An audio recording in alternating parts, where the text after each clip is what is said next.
Hello friends!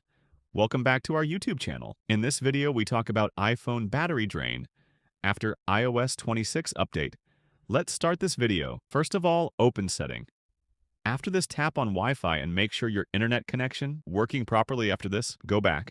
Tap on General, tap on Software Update, and check if any update is available. First of all, update this. After this, go back. Tap on VPN and Device Management here. Check if any VPN is connected. Turn off VPN. After this, go back. Scroll down and tap on Green Time. After this, tap on Content and Privacy Restrictions and always turn off this. Now go back. Tap on Privacy and Security. After this, tap on Location Services and always turn off this. Now go back and restart your mobile phone and try again. Hopefully your problem will be solved. If your problem is not solved, open setting again. Here, tap on battery. After this, turn off low power mode. Tap on general. Here, tap on background app. Refresh. After this, turn off this.